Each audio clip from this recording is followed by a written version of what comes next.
আকৌ এটা নতুন ব্লগলৈ সকলোকে স্বাগতম জনাইছোঁ। আজি এই ব্লগটোত মই আপোনালোকক ঘৰতে কেনেকৈ সহজতে স্ক্ৰাব তৈয়াৰ কৰিব পাৰি তাৰ বিষয়ে দেখুওৱা হৈছে।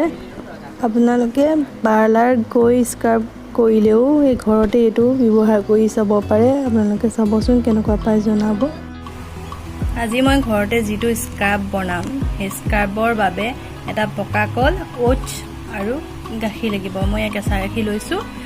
এতিয়া এই তিনিবিধ উপাদানে মই ধুনীয়াকৈ এটা স্ক্ৰাব বনাম আৰু এই স্ক্ৰাবটো আপোনালোকেও ব্যৱহাৰ কৰি চাব। মই ঘৰতে এনেকৈ ব্যৱহাৰ কৰি সুফল পাইছোঁ, ভাবিলোঁ আপোনালোকৰ আগতে শ্বেয়াৰ কৰোঁ। প্ৰতিগৰাকী মহিলাই নিজৰ মুখখন সৌন্দৰ্য কৰি ৰাখিব বিচাৰে, ধুনীয়া কৰি ৰাখিব বিচাৰে।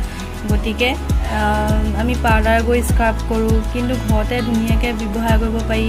ঘৰতে সুলভভাৱে পোৱা বস্তু, ঘৰতে আনি থোৱা বস্তু থাকে, আমি ধুনীয়াকৈ তাৰে ব্যৱহাৰ কৰিব পাৰোঁ ধুনীয়াকৈ।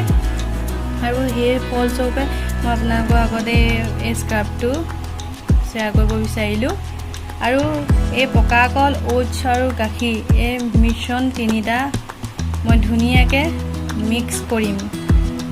এই মিশ্ৰণ তিনিটা একেলগে মিক্স কৰি পিহি ধুনীয়াকৈ সানিব পাৰিব আপোনালোকে। আৰু এই পিহাৰ পিছত যেতিয়া পেষ্টটো বনি যাব, বনাৰ পিছত মুখত লগোৱাৰ পিছত ধুনীয়াকৈ আপোনালোকে অলপ দেৰি ৰখাৰ পিছত কুহুমীয়া পানীয়ে ধুনীয়াকৈ ধুই পেলাব। আৰু এই স্ক্ৰাবটো আপোনালোকে মাছাজ কৰিব লাগিব। ধুনীয়াকৈ মুখত আঙুলিয়ে লাহে লাহে মাছাজ কৰিব, এনেকৈ ৰাখিব খুব বেছি 5 মিনিট 10 মিনিটমান ৰাখি তাৰপিছত ধুনীয়াকৈ আপোনালোকে কুহুমীয়া পানীয়ে ধুই পেলাব। আৰু এই স্ক্ৰাবটো ঘঁহাৰ ফলত ছালৰ যিবিলাক মৃতকোষবোৰ আঁতৰি যায় আৰু ছালৰ সৌন্দৰ্য অনাত সহায় কৰে। গতিকে মই মিশ্ৰণ তিনিটা পিহি পেলাই আপোনালোকক পেষ্টটো বনাই দেখাই দিওঁ। তাৰপিছত আপোনালোকে ইউজ কৰি চাব আৰু কেনেকুৱা পালে জনাব। এয়া মোৰ দেখিছেনে স্ক্ৰাব তৈয়াৰ হৈ গ'ল। মিশ্ৰণ তিনিটা মই ধুনীয়াকৈ পিহি ল'লোঁ।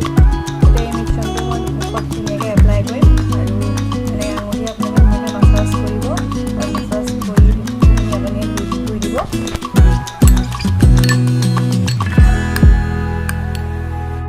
এতিয়া মই ধুনীয়াকৈ এই স্ক্ৰাবটো ইউজ কৰি মুখত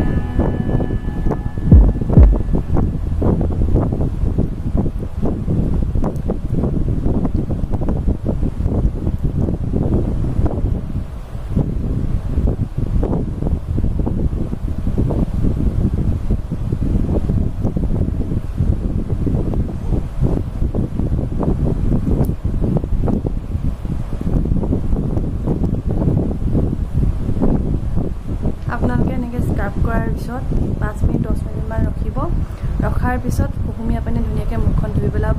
আৰু মোৰ ভিডিঅ'টো যদি আপোনালোকৰ ভাল লাগিলে লাইক, শ্বেয়াৰ, ছাবস্ক্ৰাইব কৰিবলৈ নাপাহৰিব। আকৌ নেক্সট ব্লগত লগ পোৱাৰ আশাৰে আজিলৈ ধন্যবাদ।